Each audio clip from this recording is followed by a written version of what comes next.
kell on 8:48 minutit, need jutud siin on räägitud, aga kahjuks vist pole meil praegu õnnestunud luua siis ühendust Karolaga. Ei tea, jah, ei saa kuidagi viimasel ajal teda sinna pihta kuidagi, aga noh, loodame tuleviku peale. Ja aga selle asemel saate ühe toreda söögiisu jutu Rootsist. Nimelt on seal... Jah, lihtsalt ütled, et inimesed, kes praegu söövad, pange korras kulp käest ära. Pange kulp maha ja võib-olla veel parem pange siis piimasupipotile gaas peale ka. Nimelt siis Lõuna-Rootsis levib üks tore putukas nimega põdra ninakiin ja ladinakeelne nimi ka Sefenemia Ulriki, kelle rünnakust rääkis ajalehele Aftonbladet Malin Hallgren.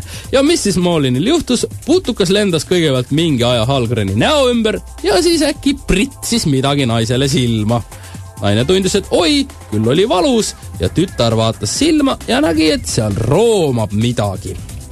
Ja pere siis natukese aja pärast vaatas ja leidis Hallgreni silmast umbes 30 väikest valget musta peaga tõugukest, kes siis sealt vati abil välja urgitseti ja selgus siis, et Hallgreni rünnanud putukas oli põdra ninakiin.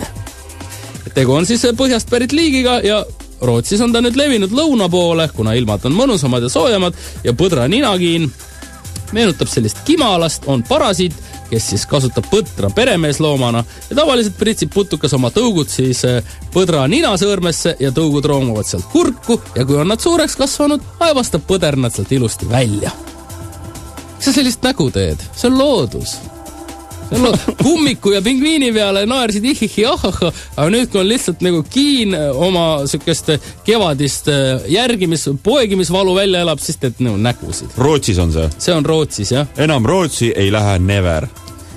Jah, aevastavad põdrad ja aevastavad kaamelid loomaajast, teadke, et need on siis ninakiini poolt infektitud, kui nii võib öelda. Ja professor on ka kommenteerinud, entomoloogia professor ehk putukaprofessor Thomas Jensson ja ütleb, et tõugud võivad inimestel tõsist kahju teha, juhtumid aga õnneks väga harvad ja metsas liikumist ei pea kartma, kui aga kimalast meenutav putukas lendab kangekaelselt näo ees, tuleks ta siis minema ajada.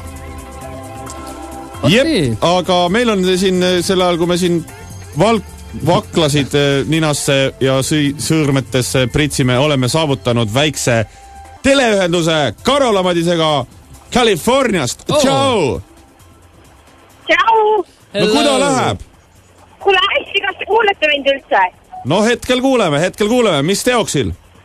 Väga hea, kuule, siin on Cinco de Mayo ja kõik mehiklased ja muu rahvas on tänavatel tähistavad Mehhiko iseseisvumispäeva. Räägi, Cinco de Mayo, see on niisugune huvitav. Mis tehakse Cinco de Mayol? Enamus inimesed on valgelt riides ja neil on sombrerod peas ja joovad hästi palju tekiilat ja palju inimesi tänava peal on purjus ja põrandad on märjad, sellest ma aru pole saanud miks, just siis on midagi palju maha aetud. Terve Los Angelese põrandad kõik on märjad? Mitte terve, aga ja üle nagu ühe tänava on täiesti maamärgna ja vihma pole siin sadanud nädalaid. Okei. Räägi siis viimastest ravavatest uudistest ka Hollywoodi sõja ja näitlemist tandril. Kuule, kas teie teate Glee, seda telesarja? Glee, ja kahjuks oleme kuulnud. Ja oleme kuulnud, jah. Kas Eestis see on ka või? Ja, meil on ka muusikal Eestis see samasugune. Okei. Tegelikult selle telesarjas on näitleja, kelle nime ma ei tea ja ma ei jõudnud Google'isse ka seda panna, sest see juhtus nii äsja. Tal on blondid juuksed, lühikest juuksed poisi pea ja ta on üks vanematest näitlejatest seal. Ta on treener vist, ma olen ta vahakuju näinud, kas ta treeneri riidel oli vahakuju seljas. Okei. Et teate tema nime või? Ei tea. Tahaks teada. Okei, ma tahaks ka teada, ma arvan, et Google'is tegeb selle ilusti üles. Aga igastahes me täiesti juhuslikult nägime teda sushi kohas ja ta istus täpselt meie vasta ja temal on selline halb komme nagu, et ta närib küüsi. See on tõesti rumal komme. Oled sa kindel, et see oli tema või äkki oli tema vahakoju? Ei, see oli kindlalt tema, sest kohe, kui ta sisse kõndis, siis kõik inimesed vaatasid teda ja ma mõtlesin, et küll on võib-olla ebamugav, et kõik tunnevad seda ära, et mina ise pole seda sarja kordagi näinud, aga kuna ta on uudistes nii palju olnud, siis ikka on nägu meelde jäänud, et vaesikene ei saa rahulikult küüsigi närida enam. Kahju temast ilma, tõesti. Ilma, et uudistesse jõuaks. Nii. Mis veel? Mis veel? Hetkel tähistame siin seda Cinco de Mayot ja Kerlil on ema külas. Ema tuli siia Cinco de Mayot koos temaga tähistama ja lausub paar nädalat. Cinco de Mayo on siis suur mehhiklaste pidu 5. mai, kus siis keegi mehhiklased said kellegi üle võitu, nagu ma aru saan. Jah, sina arvatavasti tead ajaloost rohkem, sest sa oled seda kindlasti rohkem uurinud kui mina, teades sinu raamatute lembus. Vau. Meil on siin üle hommikul komplimendid lendavad, seda on kohe rõõm kuulda. Kolleeg Igor, äkki sina oskad 5. mai kohta midagi öelda täpsemalt? Mis need mehhiklased tegid? Kas kohe pean peast ütlema, võin igaks juhuks oma konspektist järgi vaadata? No pärast räägime sellest. Jah. Ma korra tšekin üle. Jaa. Kes siis ka viimasel kapist välja tulnud Hollywoodis on? Kapist välja tulnud keegi ei ole, aga see sama Jason Derulo, temal tuleb uus single varsti välja, et see, kes ma ütlesin, et on arvatavasti gei. Aha.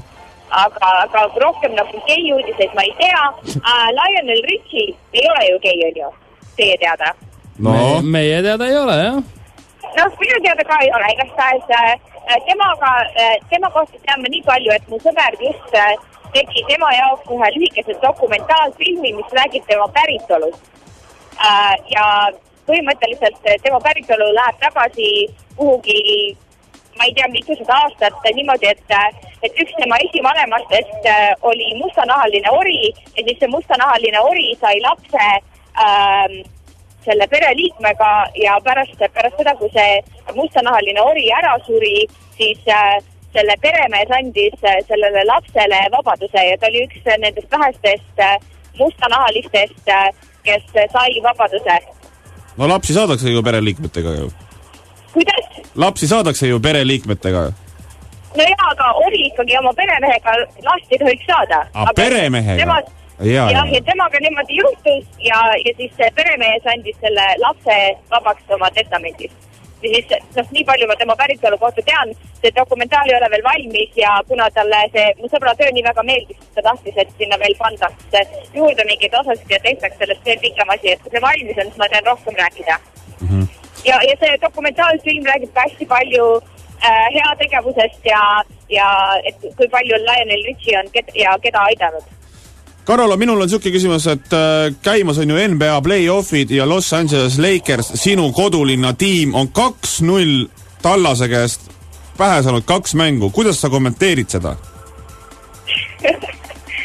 Kommenteerin niimoodi, et ma ei vaata korvpalli, ühe korra olen seda mängu käinud vaatamas ja ütleme nii, et LA Lakersi mängu vaatama minna on rohkem nagu siuke prestiisi küsimus, kui et sa seda mängu käid jälgimas, et seal on siuksed kabaanad ja kahe kabaana peale kokku on tehtud ööklubi, et sa saad minna ööklubisse tantsima samal ajal, kui LA Lakers mängib all ja siis teed selle taustal pilti ja siis ütled, et sa käisid Lakersi mängu vaatama. Mis see kabaana on?